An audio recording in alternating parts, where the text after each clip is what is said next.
Eu saúdo a amada igreja com a paz do Senhor, amém? É motivo de alegria e imensa satisfação. Estamos aqui produzindo mais um conteúdo para o nosso canal Papo Gospel. Irmãos, vamos falar um pouquinho a respeito da inerrância da Bíblia, tá certo? E eu queria deixar aqui para a meditação da amada igreja, Levíticos capítulo 11, versículo 19. Vamos ver o que diz?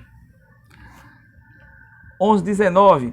E a cegonha, a garça, segundo a sua espécie, a polpa e o morcego. Amém? Irmão, o que isso tem a ver com a inerrância da Bíblia? Vamos entender um pouquinho. Amada igreja, veja só. Primeiramente, nós temos que entender que a Bíblia é o nosso manual de fé. Ela é inerrante, ela não falha, Deus não falha, Deus não mente. Deus não é como o homem, né?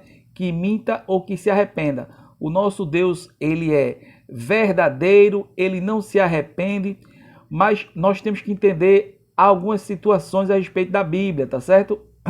Por quê? Para que nós possamos saber até mesmo debater dentro desse tema, entendeu? Então vamos lá.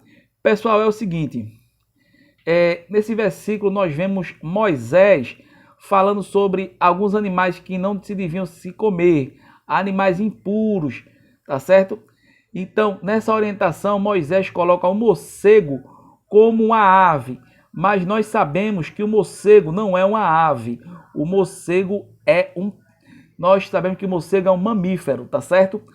Então, veja só, a Bíblia está errada. Pessoal, veja bem, não é que a Bíblia esteja errada, porque, veja só, nós temos que nos ater à mensagem da Bíblia, tá certo? E não à letra. Porque a própria palavra de Deus diz que a letra mata, então nós temos que nos ater ao seguinte, a mensagem que está sendo trazida. Então, Moisés, ele nesse momento, ele diz que nós não devemos comer morcego, independente se é um mamífero, se é uma ave, tá certo? Porque veja só, praticamente a Bíblia foi escrita 1500 anos antes de Cristo, o Velho Testamento. Então, vamos ter um pouquinho de dó do nosso escritor Moisés, porque se você parar para pensar, 1500 anos antes de Cristo, o pessoal não tinha nem noção dessa divisão. E essa divisão de mamíferos, de aves, foi feita praticamente no século XIX. Entendeu? Então, temos que ter um pouco de compaixão aí do nosso escritor. Mas pense uma coisa, pense uma situação. Nós temos que analisar a Bíblia da seguinte forma, da mensagem que é trazida. E qual é a mensagem de Moisés nesse versículo? Não comeis o morcego, porque é um animal impuro, certo? E hoje a gente está tendo o reflexo aí dessa praga aí que está sendo, que dizem que foi difundida pelo morcego, né? Que era um vírus de um morcego. Então, veja só como são as coisas, né? Então, Moisés está orientando aqui ao povo que não comesse esse animal, porque ele era impuro, tá certo? Então, nós temos que pensar na mensagem e não na questão desse contexto, é uma ave, é um mamífero. Não. Como eu falei aqui, tenhamos dó. Vamos pensar o seguinte, até mesmo a tradução bíblica, às vezes as pessoas reclamam, porque a tradução bíblica às vezes não condiz com o idioma original, o hebraico, ou às vezes tem uma palavra que é diferente, etc. Pessoal, pense da seguinte forma, veja bem, se nós fôssemos nos ater a essa questão, todo mundo teria que aprender hebraico e o grego koiné e um pouco de latim. E aramaico também. Por quê? Porque o Antigo Testamento foi escrito, em sua grande maioria, em hebraico e algumas partes em aramaico. O Novo Testamento foi escrito em grego koiné. Então, para saber na íntegra aquilo ali, nós teríamos que aprender essas línguas. Mas não existe. Deus utilizou também, com certeza, desses homens que traduziram a palavra de Deus aí para a nossa língua, português, para que nós pudéssemos ter o entendimento a respeito da palavra de Deus, tá certo? Então, para pensar o seguinte, eu vou dar um exemplo, vamos dizer que se enquadra bastante nessa questão. Vamos lá, na língua esquimó, que esquimó é esse pessoal que vive praticamente na Antártica. Veja só, na língua esquimó não existe a palavra pão, entendeu? Porque a alimentação deles praticamente é carne animal, peixe, em sua grande maioria. Então não existe pão lá na Antártida, onde os esquimós vivem.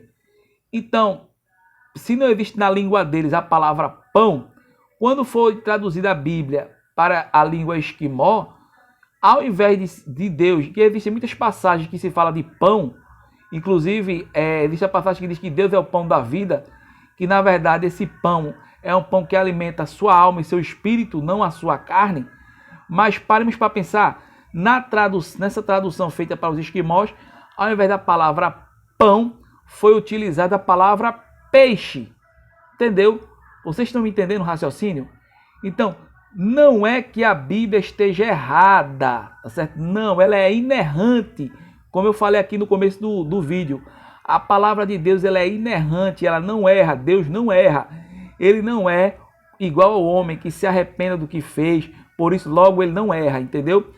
Então, veja bem, quando se diz que a palavra de Deus é inerrante, então nós vemos essas situações, vocês começam a entender porque existem textos que às vezes, porque essa palavrinha aqui não condiz com aquela outra palavra lá, porque foi para o original, tá assim, tá assado. Ou também nós vemos situações que um autor fala a respeito do mesmo fato de uma forma, o outro fala de outra. Novamente eu quero dizer a vocês, nós temos que nos ater à mensagem e não à letra, tá certo? Outro fato, pare para pensar como Deus utilizou aquelas pessoas com a sua cultura, o seu intelecto, o seu nível de estudo. Cada um tem uma peculiaridade para trazer um determinado texto. Até nisso, Deus deixou uma certa liberdade para o homem, para que o homem utilizasse seu intelecto,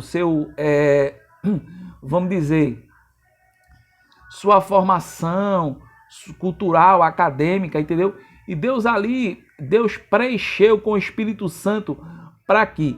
Para que ele colocasse naquelas escrituras a verdade, a palavra de Deus, entendeu? Em nenhum momento saiu do contexto a palavra de Deus, como eu falei aqui, é inerrante, ela está sendo escrita na íntegra, porém, no entanto, todavia, Deus permitiu que aquelas pessoas escrevessem as palavras de Deus, tá certo?